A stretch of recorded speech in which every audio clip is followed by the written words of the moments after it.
ओम अज्ञानतिमिरान्धस्य ज्ञानाञ्जनशलाकया चक्षुरोन्मीलितं येन तस्मै श्रीगुरवे नमः।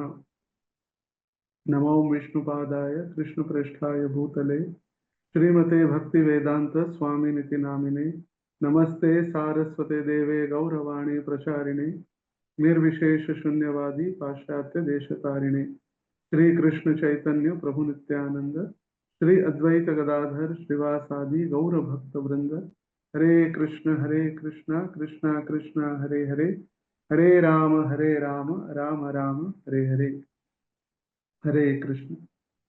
सभी भक्तों का पुनः आज के इस प्रातःकालीन जपा टॉक में हार्दिक स्वागत है। श्री गुरु महाराज के चरणों में प्रणाम करते हुए, सभी भक्तों के चरणों में प्रणाम करते हुए, आज की इस विशेष तिथि श्रीपाद रामानुजाचार्य जी के तिरोभाव तिथि महोत्सव के उपलक्ष्य में हम उनकी कुछ लीलाओं का गुणानुवर्णन करने का प्रयास करेंगे। तो सबसे पहले हम रामानुजाचार्य को उनके प्रणति के द्वारा प्रणाम करते हैं। यो नित्यमच्युत पदाम्बुज युग्म रुक्म व्यामोहतस्तदतिराणि तृणाय मेने अस्मद्गुरोर्भगवतोऽस्य दयेक सिन्धो रामानुजस्य चरणो शरणं प्रपद्ये। नित्य भगवान अच्युत नारायण के चरण कमलों के प्रेम में मग्न वे रहते हैं। इसके अलावा बाकी सब कुछ तिनके के समान उनके लिए तुच्छ है। ऐसे गुरु दया के सागर श्रीपाद रामानुजाचार्य के चरणों में हम शरण लेते हैं। तो श्रीपाद रामानुजाचार्य का आविर्भाव लगभग 1000 वर्ष पूर्व 1017, मतलब 1017 और उसके उपरांत 18, 19, 20, 21, 22, 23, 24, 25, तो 8, तो 1008 वर्ष पूर्व वे अवतरित हुए।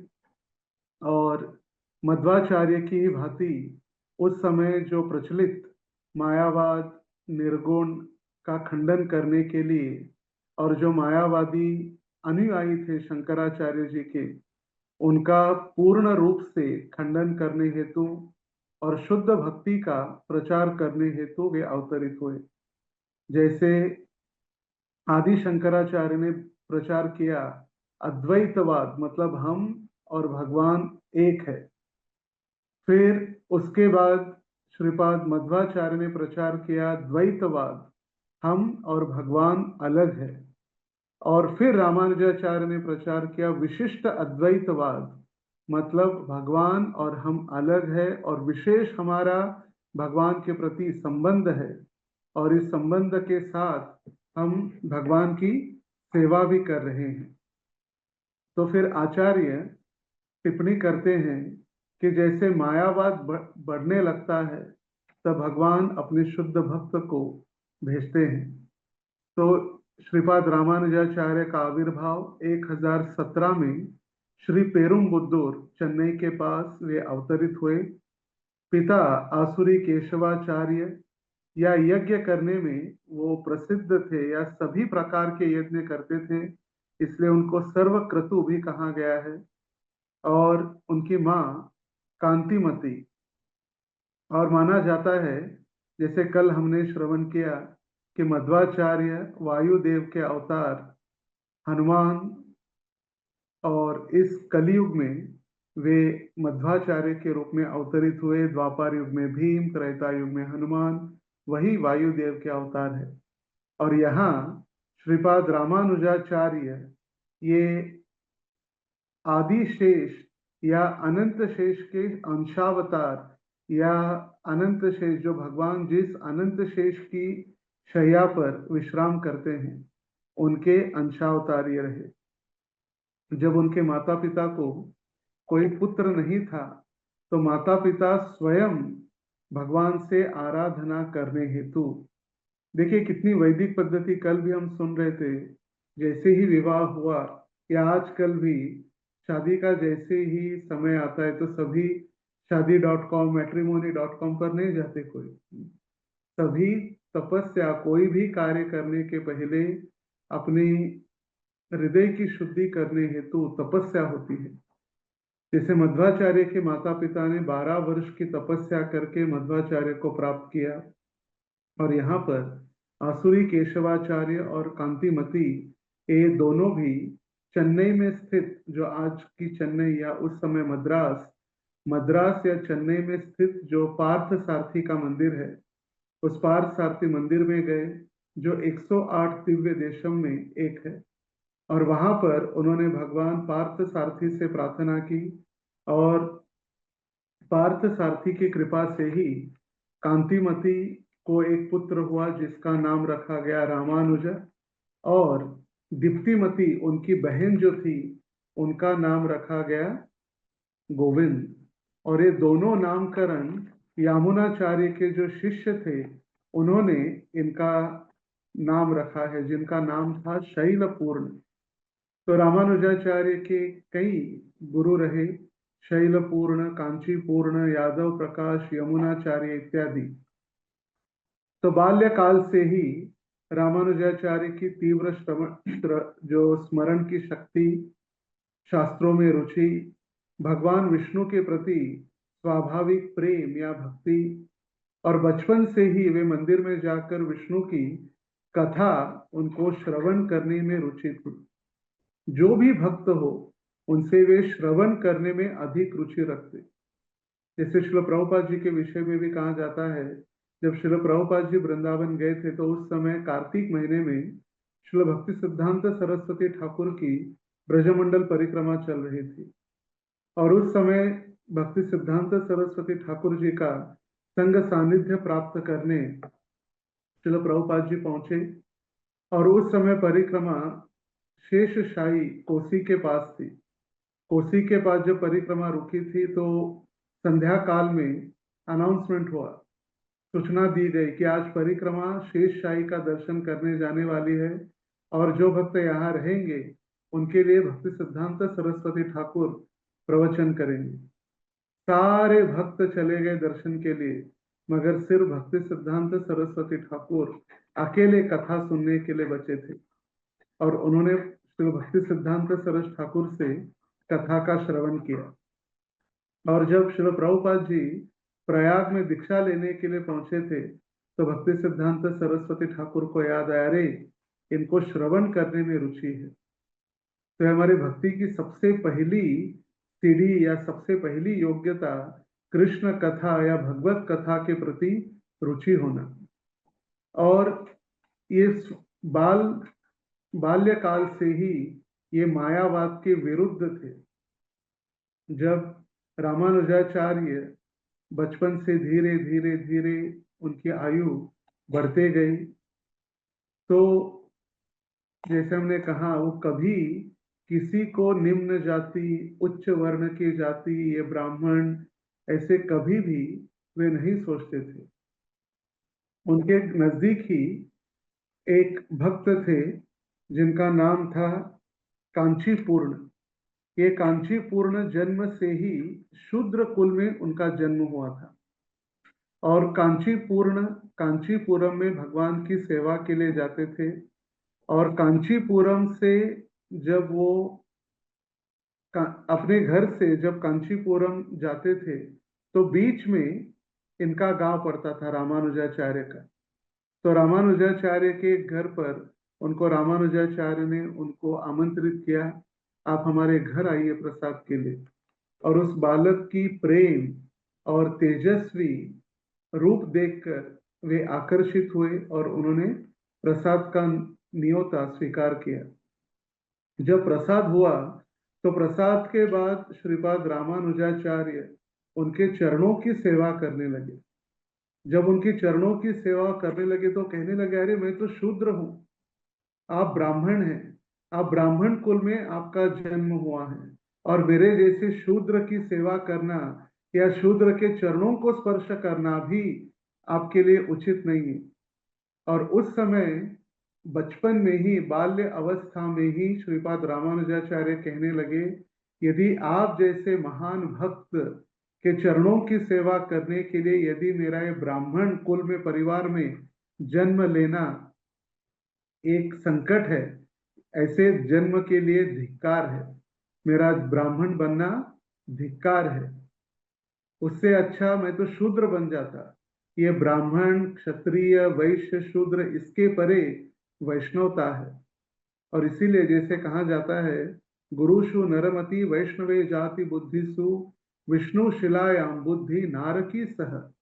जब कोई भक्त या कोई व्यक्ति, सर्वसाधारण व्यक्ति हो या कोई भक्त भी हो, नौसिखिया भक्त, भगवान के विग्रहों को यदि वो पत्थर या पाषाण समझता है, गुरु को सर्वसाधारण मनुष्य समझता है, वैष्णवों को उनके जाति या बुद्धि से भेद करता है, तो ऐसी बुद्धि नारकी सह, ये बुद्धि हमें नरक ले जाने वाली बुद्धि है।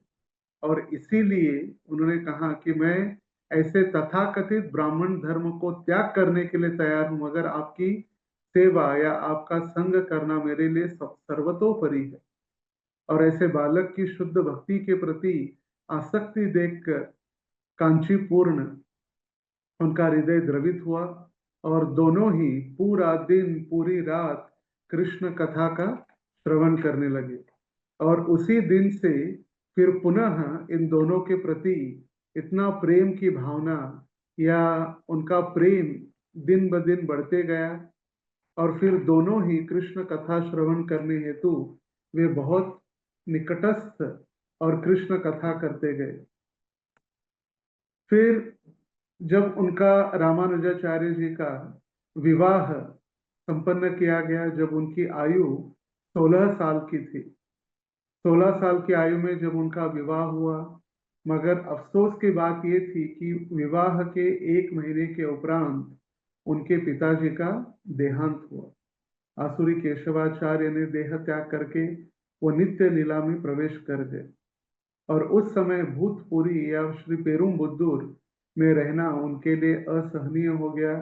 और फिर वो अपने माता और पत्नी के साथ वे भी कांचीपुरम में रहने के लिए आ गए। कांचीपुरम में उन्होंने अपने लिए एक निवास की व्यवस्था की और वहां पर रहने लगे। अभी उनकी आयु प्राय 16 या 17 के बीच थी, तो उन्होंने सोचा अभी मुझे और आगे शिक्षा ग्रहण करनी चाहिए। उस समय कांचीपुरम में जो यादव प्रकाश नामक जो गुरु थे, वो प्राय प्रसिद्ध तो थे मगर मायावादी थे। मगर फिर भी शिक्षा लेने हेतु उन्होंने यादव प्रकाश के गुरुकुल में उन्होंने प्रवेश किया। गुरुकुल में वो पढ़ाई करते सभी बच्चों के साथ, सभी विद्यार्थियों के साथ। एक दिन की बात है जब एक विद्यार्थी अपने गुरु की मसाज कर रहे थे, ऑयल मसाज तेल लगाकर, और उस समय रामानुजाचार्य उनका सर दबा रहे थे यादव प्रकाश जी का, और पीठ में तेल लगा रहे थे। एक विद्यार्थी आया और यादव प्रकाश जी से उन्होंने पूछा कि जो श्लोक है कठोपनिषद छांदोग्य उपनिषद का, कप्यासम पुंडरीकम एव अक्षिणी, इस श्लोक की कृपया व्याख्या बताइए। और यादव प्रकाश कहने लगे कि कप्यासम, कपि मतलब जो बंदर है, भगवान नारायण की आंखें बंदर के पिछले हिस्से के समान लाल है। और ये जब रामानुजाचार्य ने सुना तो उनको बहुत दुख हुआ, उनका हृदय द्रवित हो गया, आंखों से गर्म अश्रु प्रवाह होने लगे। और वो अश्रु जब उनके गुरुजी के सिर पर या पीठ पर गिरे तो गुरुजी ने देखा ये क्यों रो रहा है, और पूछा क्या हुआ, क्यों रो रहे हो। और उस समय श्रीपाद रामानुजाचार्य कहे, गुरुदेव आपने, नम्रतावश कहने लगे, आपने जो व्याख्या की है कप्यासम पुंडरीकम एव अक्षिणी, ये व्याख्या बिल्कुल गलत है। भगवान की आंखें बंदर के पिछले हिस्से के समान कैसे हो सकती है।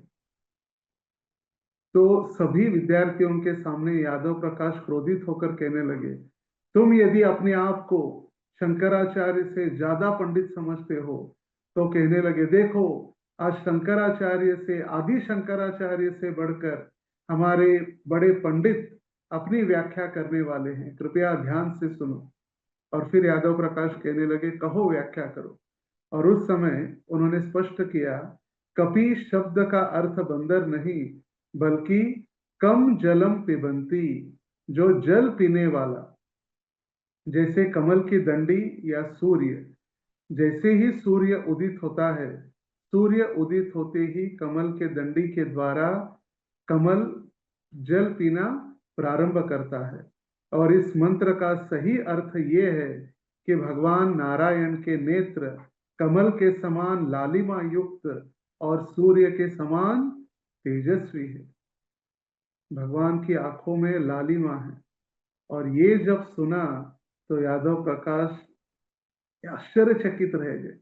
बोले, इतने कम आयु में यदि ऐसे व्याख्या करेगा तो हमारा मायावाद या शंकराचार्य की पूरी शिक्षाएं ये नष्ट कर देगा। और फिर उसको बहुत क्रोधित होकर वहां से उन्होंने निकाल दिया। मगर बार बार ऐसे कुछ तर्क वितर्क आते और उस समय वो पुनः मायावाद का खंडन करते और शुद्ध वैष्णवता का सिद्धांत प्रस्तुत करते। पुनः एक बार उपनिषद का वाक्य सत्यम ज्ञानम अनंतम ब्रह्म, उन्होंने उनके गुरु ने बताया कि सत्यम ज्ञानम अनंतम ब्रह्म, इसका मतलब भगवान निर्गुण है, भगवान निराकार है। और उसी समय पुनः वो कहने लगे रामानुजाचार्य, भगवान एक साथ सगुण है, निर्गुण नहीं हो सकते। क्योंकि भगवान का एक शब्द है निर्गुण, मतलब वो निराकार नहीं है, वो इस भौतिक जगत के 3 गुणों के परे है, इसीलिए वो निर्गुण कहा जाता है। सत्य गुण, रजोगुण और तमोगुण, ये तीनों गुणों से परे है, इसीलिए वो विशुद्ध सत्व में रहते हैं। और भगवान कभी भी निराकार नहीं, साकार रूप में भगवान का दर्शन होता है। तो बार बार ये चर्चा चलती रही। सारे विद्यार्थियों के सामने यादव प्रकाश जी का अपमान होते गया। और फिर शिष्य भी चर्चा करने लगे, गुरुदेव यदि ये ऐसे ही शुद्ध भक्ति का प्रचार करेगा तो हमारा मायावाद का प्रचार खंडित हो जाएगा, शंकराचार्य जी के सिद्धांत नष्ट हो जाएंगे, तो क्या किया जाए। तो यादव प्रकाश और उनके कुछ तथाकथित शिष्यों ने मिलकर एक योजना बनाई।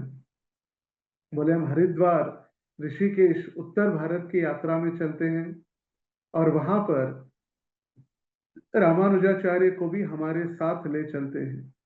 जब हम बीच घने जंगल में जाएंगे तो इसकी हम हत्या कर देंगे। और हत्या करने के बाद जब कोई पूछेगा तो हम बोल देंगे कि जंगल में हिंस्र पशुओं के द्वारा इनको खाया गया, हिंस्र पशु ने इनको खा लिया। और यात्रा का नियोजन हुआ। कांतिमती और दीप्तिमती दोनों के पुत्र श्रीपाद रामानुज, राम के अनुज, अनुज मतलब छोटे भाई, और अग्रज मतलब बड़े भाई। कृष्ण अग्रज, कृष्ण अग्रज मतलब बलराम, कृष्ण के बड़े भाई। राम अनुज, अनुज मतलब छोटे, मतलब लक्ष्मण या आदिशेष के अवतार है। तो गोविंद और रामानुज दोनों भी अपने माताओं की इच्छा नहीं थी, फिर भी विद्यार्थियों की, जैसे कहते हैं ना मराठी में, शैक्षणिक सहल, तो स्कूल की यात्रा निकल रही तो दोनों को अनुमति दी, दोनों भी गए। घने जंगल में जब पहुंचे, कई दिनों के चलते हुए यात्रा के उपरांत जब बीच घने जंगल में पहुंचे तो रात्रि के समय में गुरु अपने शिष्यों के साथ यादव प्रकाश चर्चा कर रहे थे कि आज रात को जब रामानुज सो जाएंगे तो उनकी हत्या करनी है। और ये बात पेड़ के पीछे गोविंद ने श्रवण की। और जब गोविंद ने सुना कि स्वयं मेरे गुरुदेव मेरे भाई की हत्या करने का योजना बना रहे हैं, तो उन्होंने तुरंत रामानुजाचार्य के पास जाकर उनको उठाया और कहा, अभी के अभी तुरंत आप यहाँ से निकल जाइए। और रामानुजा रातों रात वहां से गायब हो गए। और सारे बच्चे जो प्रातःकाल ढूंढने लगे, गुरुदेव ढूंढने लगे, तो सबको लगा कि सही में किसी प्राणी ने इसको खा लिया होगा। और गोविंद देख रहा था, इसलिए गोविंद के सामने सारे बच्चे और यादव प्रकाश रोने का नाटक करने लगे, अरे कितना अच्छा था, क्या हुआ, क्यों ऐसे हुआ। और सारे दुखी होने का नाटक करने लगे। मगर यहाँ रामानुजाचार्य थोड़ा सा अंतर चलने के बाद वो सो गए थे।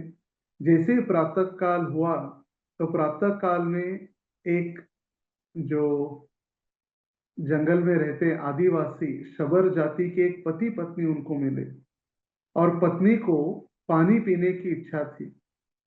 और फिर उस शबर ने कहा, पुरुष ने, कि हे बालक, मेरे पत्नी को प्यास लगे, कृपया आप थोड़ा सा जल ला के देंगे, नजदीक ही जो कुआं है वहां पर। तो एक बार, दो बार उन्होंने जल ला के दिया, और इतना वो जल वो स्त्री या वो शबर जाति की स्त्री पीने लगी। और पीने के बाद जब तीसरी बार वो जब जल लेकर आए थे तो उन्होंने पूछा, मुझे कांचीपुरम जाना है। कहाँ है कांचीपुरम? बोले आप तो नजदीक ही है कांचीपुरम के, यहाँ से देखो, ये जो बड़े बड़े गुंबज दिख रहे मंदिर के, गोपुरम, यही तो कांचीपुरम है। थोड़ा सा अंतर चले थे, पहले जब गुरु के साथ गए थे तो कितने दिनों तक चलते गए चलते गए चलते गए, और यहाँ कुछ ही घंटों में जब आए रात्रि के समय तो उन्होंने कहा यही तो कांचीपुरम है। और जब तीसरी बार पीने के बाद जब वो पुनः पानी लाने गए, तब वो स्त्री और वो पुरुष जो शबर आदिवासी के रूप में आए थे वो दोनों अदृश्य हो गए। और वहां पर अदृश्य होने के बाद वहां की सुगंध और वहां का वातावरण से पता चला वो कोई साधारण स्त्री पुरुष नहीं थे, आदिवासी नहीं, साक्षात लक्ष्मी नारायण उनका रक्षण करने आए। और लक्ष्मी नारायण जी ने उनका रक्षण किया जंगल में। और जैसे ही ये उनको ज्ञात हुआ वो आनंद से घर पहुंचे। घर पहुंचने के बाद माता पिता ने पूछा कि, क्षमा कीजिए, माता ने पूछा और मौसी ने पूछा कि आप अकेले? गोविंद कहाँ है? बोले गोविंद गुरुजी के साथ आ रहा है और मैं जल्दी आ गया। और फिर माता को बताया कि क्या योजना बनाई थी। कुछ महीनों के उपरांत जब यादव प्रकाश पुनः वापस आए, और वापस आने के बाद उन्होंने रामानुजाचार्य को जैसे देखा गांव में, वो आश्चर्यचकित रह गए, डर के मारे भयभीत होकर रोने का नाटक करने लगे। अरे रामानुजा, तुम कहाँ थे? जंगल से गायब हो गए, हम कितना ढूंढ रहे थे आपको। तो उस समय उन्होंने पूछा, गोविंद कहाँ है? और उन्होंने कहा, गोविंद को गंगा में एक शिवलिंग की प्राप्ति हुई और वो शिवजी के महान भक्त बन गए, और वो श्री शैलम में जाकर शिवजी की आराधना करने लगे। और ये सुनकर दीप्तिमती भी बहुत दुखी हुई, मगर आनंद भी था कि भगवान का या श्री शिवजी का उनका एक पुत्र भक्त बन गया था। फिर पुनः वो स्कूल में पढ़ने लगे यादव प्रकाश के, और कांचीपुरम के जो राजा थे उनकी लड़की में भूत सवार हो गया था। वो भूत निकालने के लिए यादव प्रकाश कई बार प्रयास कर गए थे। और राजा ने सुना कि यादव प्रकाश बहुत तंत्र मंत्र विद्या शक्तिशाली ब्राह्मण है, और राजा ने उनको बुलाया अपनी बेटी का जो भूत लगा था वो भूत से उनको मुक्त कराने के लिए। मगर उस समय वो भूत के द्वारा संचारित युवती या लड़की कहने लगी, हे यादव प्रकाश, तुम मूर्ख हो, तुम्हारे मंत्र तंत्र से कुछ होने वाला नहीं है, निकल जाओ यहाँ से। और आपके आश्रम में जो भक्त है नवयुवक रामानुज, उनको यहाँ पर भेजो। जब उनके चरणों का आश्रय मैं लूंगी तो मेरा उद्धार हो जाएगा। और ब्रह्म राक्षस उस युवती के माध्यम से बोल रहा था। तो यहाँ भी उनका अभी इंसल्ट हो गया, राजा के सामने भी ये ब्रह्म राक्षस बोल रहा था, तो क्या करे? अभी राजा दंडित न करे, इसीलिए रामानुजा को लेकर आए। और रामानुजा गुरु का आशीर्वाद लेकर उस लड़की के सिर के ऊपर जब उन्होंने अपने चरण रखे तो तुरंत वो ब्रह्म राक्षस से मुक्त हो गई, और वो लड़की प्राय मूर्छित हो गई। और जैसे वो जगी तो शर्म के मारे डर गई। बोले क्या इतने सारे सन्यासी साधु वगैरह है? उसको लगा मैं नींद से उठ गई हूँ, भाग गई कमरे के अंदर। और तब जाकर पता चला यादव प्रकाश को कोई ये साधारण युवक नहीं, ये स्वयं भगवान नारायण के शुद्ध भक्त है। और फिर वो यादव प्रकाश भी रामानुज के शिष्य बने।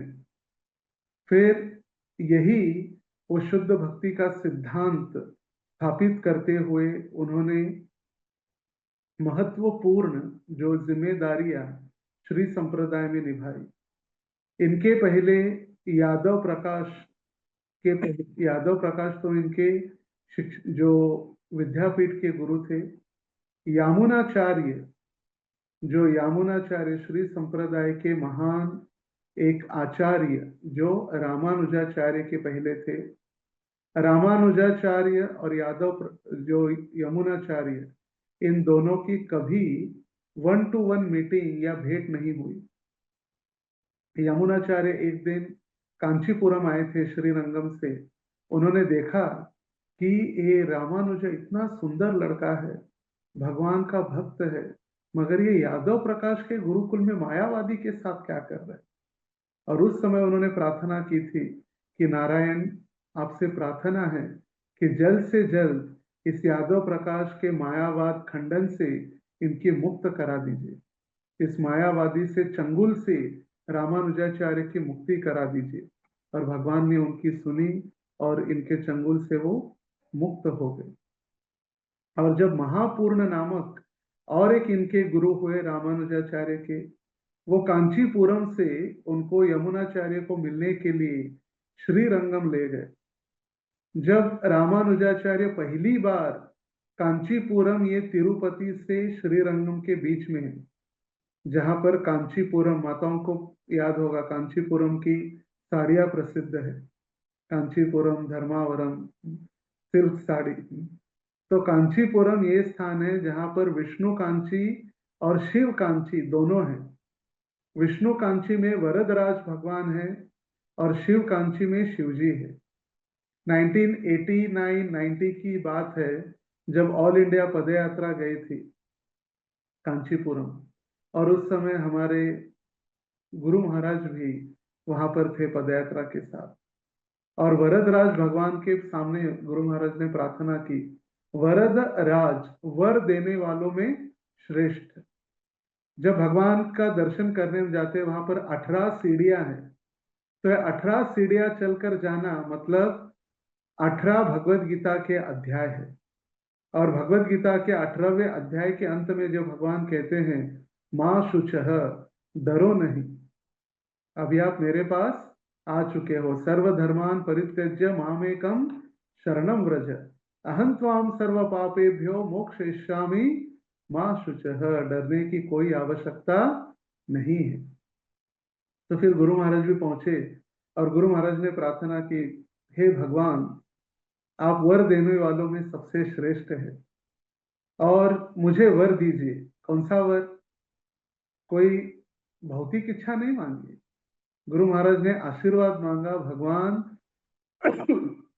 मेरे गुरु भाई, मेरी गुरु बहन श्रील प्रभुपाद जी की इतनी सारी सेवा कर रहे और मैं सिर्फ पदयात्रा की सेवा कर रहा हूं, कृपया आप मुझे थोड़ी और अधिक सेवा दीजिए, और दीजिए मुझे सेवा। और वरदराज भगवान ने कहा तथास्तु। और 91 में गुरु महाराज जी को सेंटेनियल, प्रभुपाद जी के जन्म शताब्दी महोत्सव का प्रमुख मिनिस्टर बनाया गया। और इतनी सारी सेवा, इतनी सारी सेवा, उस समय जो महाराज जी के जो सेवक है वो बताते हैं, गुरु महाराज पूरे दिन में कुछ ही मिनट उनको मिला करते थे सर्वेंट को। दिन भर इतने व्यस्त, इस देश में उस देश में, पूरा world wide preaching, Prabhupada ji का सेंटेनियल, इतना 1008 तीर्थ जलों से अभिषेक एक समय, एक सभी मंदिरों में, जो 12 पेटल जो थी सेंटेनियल की, मतलब प्रभुपाद जी के जो शिष्य कुछ कारणवश दूर हुए थे उनको वापस लाना, प्रभुपाद जी के ग्रंथों का वितरण, इतनी सारी सेवा हुई कि 96 में जो सेंटेनियल हुआ उसके बाद महाराज जी पुनः वापस गए और वरदराज जी को कहा, थोड़ी सेवा कम कर दो, अभी बहुत हो गया, अभी समय नहीं मिल रहा है। तो ये है वरदराज। तो वरदराज भगवान के पास ये थे। और जब यामुनाचार्य ने जब प्रार्थना की तो तुरंत रामानुजाचार्य के लिए स्वीकार की यामुनाचार्य की प्रार्थना। और जब प्रार्थना हुई और पहली बार महापूर्ण के साथ रामानुजाचार्य जब पहुंचे श्रीरंगम, तो दुर्भाग्यवश, अफसोस कह सकते हैं, उस समय यामुनाचार्य ने देह त्याग कर लिया था।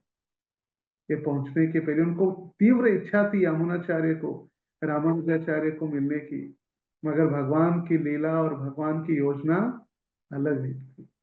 जब वो पहुंचे वहां पर तो मरणासन्न अवस्था, उनका दिव्य देह उनका जमीन के ऊपर रखा गया था समाधि के पहले, और उनकी 3 उंगलियां बंद थी। जो 3 उंगलियां ऐसे बंद थी, रामानुजाचार्य ने देखा इनकी उंगलियां बंद क्यों हैं। कई सारे शिष्यों ने प्रयास किया खोलने की, मगर खुली नहीं थी।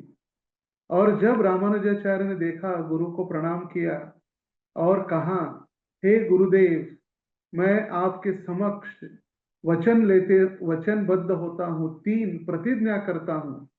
सबसे पहली प्रतिज्ञा, मैं इस वैष्णव संप्रदाय को व्यापक रूप से पूरे विश्व में, पूरे भारतवर्ष में मैं इस शुद्ध भक्ति का प्रचार करूंगा।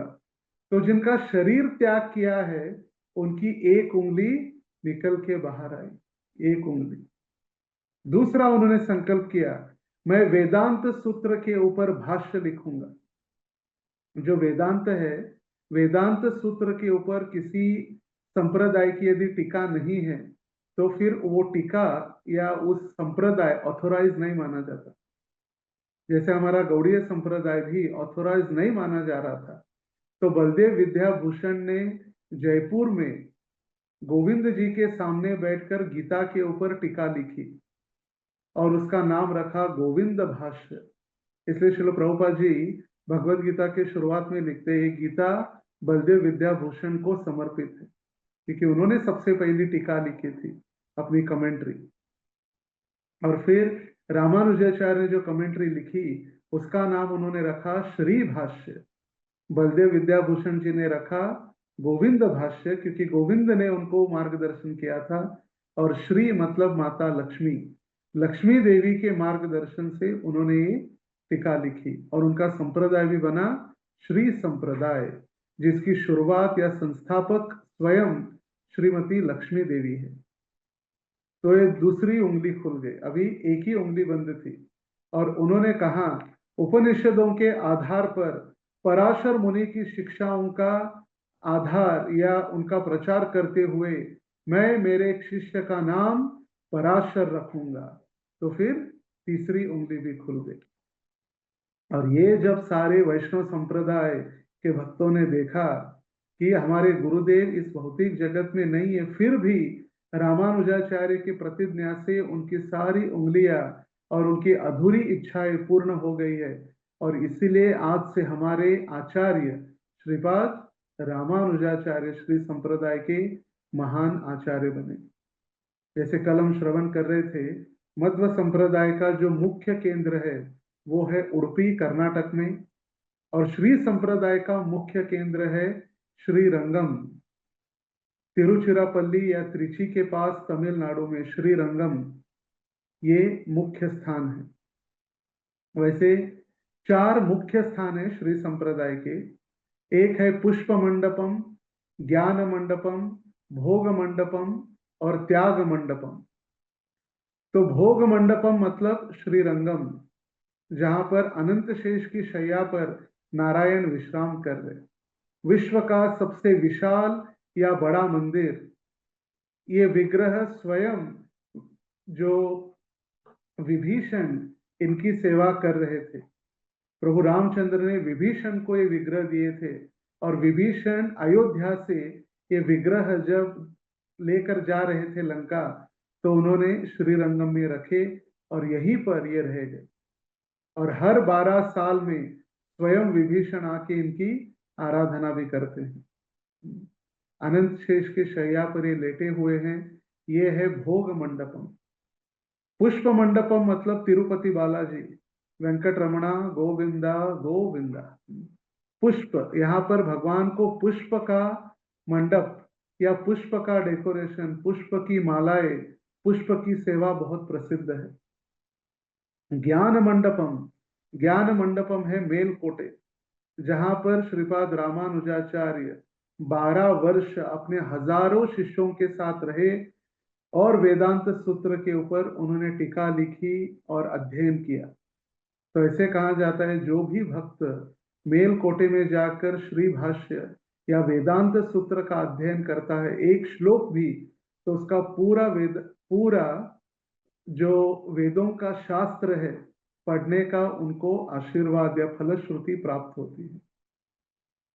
तो ये है मेलकोटे। तो ये तीन उन्होंने संकल्प किए और वो श्रीपाद रामानुजाचार्य श्री संप्रदाय के आचार्य बने।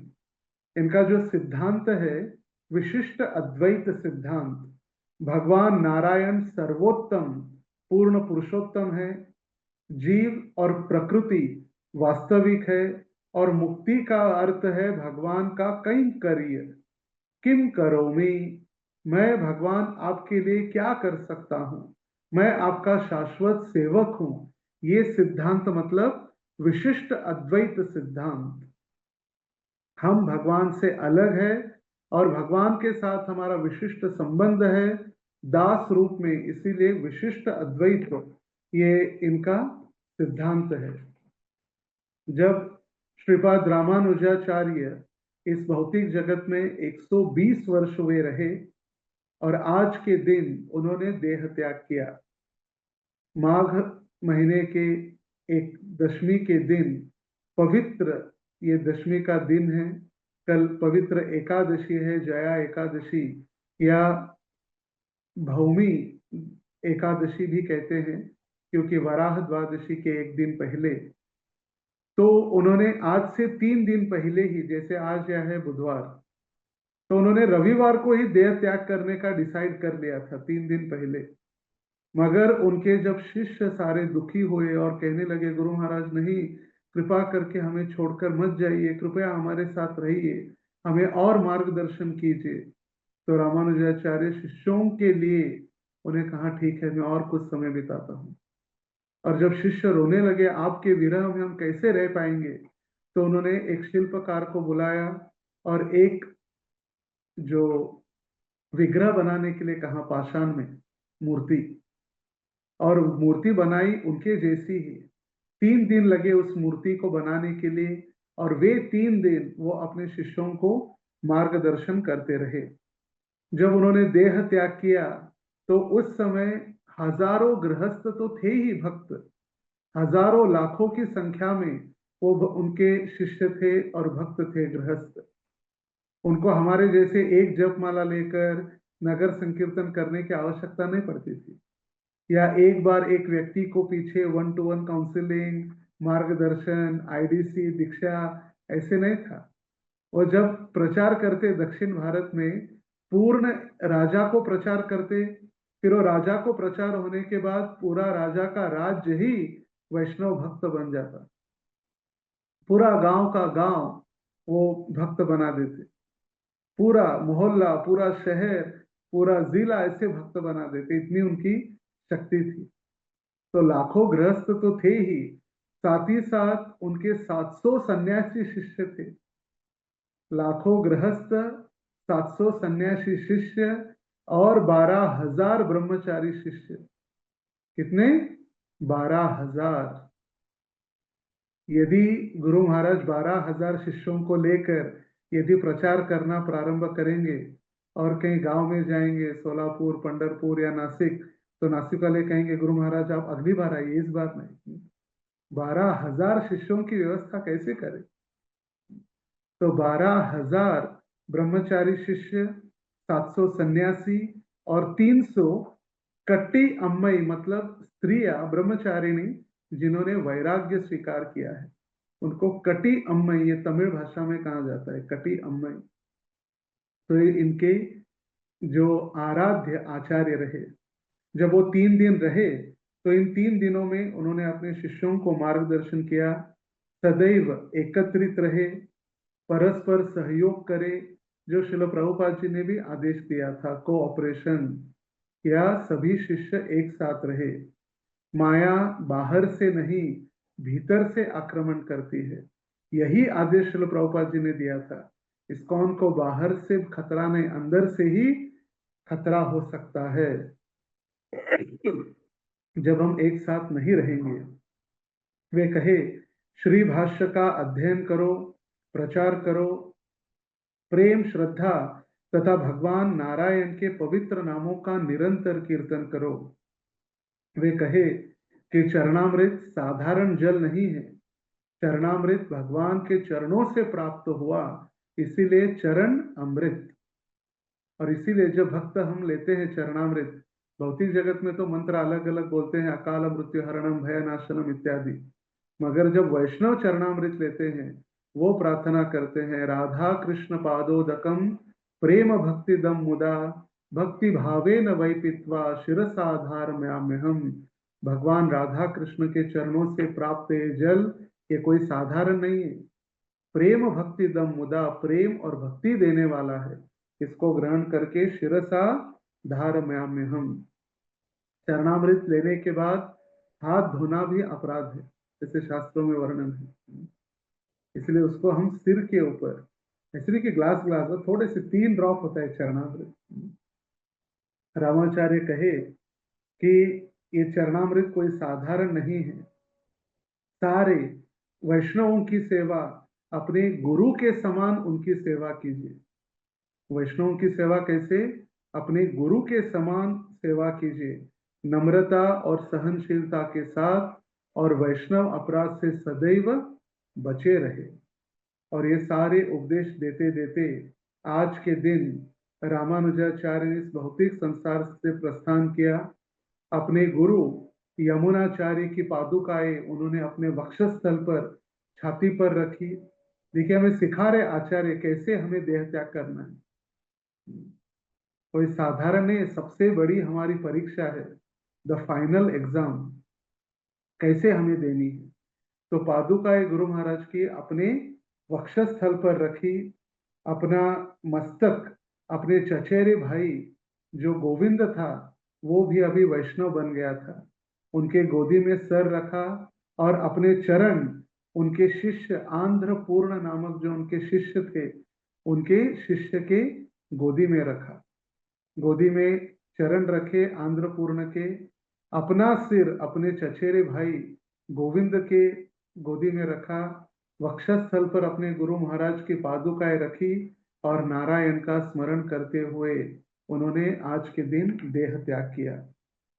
और देह त्याग करने के बाद सभी समझ गए कि जो आंध्रपूर्ण है, या आंध्रपूर्ण के साथ जो पराशर उनका जो शिष्य थे, वो पराशर फिर श्री संप्रदाय के मुख्य आचार्य बने, और फिर श्री संप्रदाय की प्रचार की या संभालने की जिम्मेदारी उन्होंने अपने कंधों पर ली। तो आज का विशेष दिन है, श्रीपाद रामानुजाचार्य का देह त्याग या तिरोभाव तिथि महोत्सव। जितने भी हम दक्षिण भारत में बड़े बड़े विशाल मंदिरों की सेवा देखते हैं, ये उन्होंने ही प्रस्थापित किया है। जैसे गौड़ीय संप्रदाय में जो सेवा चलती है, इसके मूल है माधवेंद्रपुरी, और श्री संप्रदाय में श्रीपाद रामानुजा। एक बार की बात है, श्रीपाद रामानुजाचार्य जगन्नाथपुरी पहुंचे और दर्शन किया जगन्नाथपुरी में अपने शिष्यों के साथ। देखा यहाँ पर कोई नीति नियम नहीं है, भगवान कभी भी उठाते, कभी भी सुलाते, कुछ भी भगवान को खिलाते, कोई ब्राह्मण नहीं, कुछ शुद्धता नहीं, भगवान को कपड़े भी पहनाते स्टार्च के साथ, खड़ जिसको कहते हैं मराठी में स्टार्च। भगवान को कपड़े जब हम पहनाते हैं तो धो के पहनाना चाहिए, तो धुले हुए कपड़े ने ऐसे ही नए कपड़े स्टार्च के साथ पहनाते। तो इन्होंने सोचा कुछ नहीं, राजा से वो मिले और कहें कल से श्री संप्रदाय के अनुसार सारी सेवाएं होंगी, भगवान 4 बजे उठेंगे, भोग लगेगा, मंगल आरती होगी, फिर पूरा नीति नियम उन्होंने बताया। मगर भगवान को थोड़ी ये पसंद है, जगन्नाथ जी तो अपने मन के राजा है। जगन्नाथ जी इनके स्वप्न में आए और उनको कहा, रामानुजा आपने तंत्र स्मृति श्रुति के हिसाब से, पंचरत्न के विधि के हिसाब से आपने सिद्धांत के द्वारा यहाँ पर नीति नियमों के साथ मेरी सेवा करने की इच्छा तो व्यक्त की, अच्छी बात है, मगर यहाँ पर ये चलने वाला नहीं है। यहाँ पर जो मेरे पंडा है उनका स्वाभाविक प्रेम जो मेरे प्रति है, उसी प्रेम से मैं चलने वाला हूँ, और आप यहाँ से अभी निकल जाइए। स्वप्न में वो सोए, जब वो सोए और स्वप्न देखा तो थे जगन्नाथपुरी में, और जब सुबह उठे तो थे विशाखापट्टनम से 80 किलोमीटर दूर कूर्म क्षेत्र में। जब उठे तो देखा मैं दक्षिण भारत में, मतलब प्राय 500 किलोमीटर दूर जगन्नाथ जी ने इनको भेज दिया था रातों रात। बोले आपका मंत्र तंत्र यहाँ नहीं चलने वाला, आप वो दक्षिण भारत में ही कीजिए। तो भगवान की विशेष लीला देखिए, भगवान इनके साथ इनको बचाने आए, इनको दर्शन देने आए, स्वप्न में ऐसे शुद्ध भक्त साक्षात लक्ष्मण जी के अंशावतार या अनंत शेष के अंशावतार ही है। तो इनके चरणों में हम प्रार्थना करते हैं, उन्होंने जो शुद्ध भक्ति की उससे एक बिंदु भी यदि हमें वो दे तो हमारा जीवन गुरु के प्रति या गुरु के प्रति समर्पण इनसे हम सीख सकते हैं। वैसे इनके लिए तो फिर 7 दिवसीय भागवत कथा ही हो सकते हैं रामानुजाचार्य की, मगर हमारे पास समय की पाबंदी के कारण हमें यहाँ रुकना होगा। हरे कृष्णा कृष्णा कृष्णा हरे हरे, हरे राम राम राम हरे हरे। श्रीपाद रामानुजाचार्य तिरुभाव तिथि महोत्सव की जय। श्रीपाद रामानुजाचार्य की जय। बहुत बहुत धन्यवाद। हरे कृष्ण। बहुत बहुत धन्यवाद प्रभु जी आज के इस सत्र के लिए। तो कल प्रभु जी ने श्रीपाद मध्वाचार्य के ऊपर टॉक दिया था और आज श्रीपाद रामानुजाचार्य के विषय में हमें श्रवण करा है।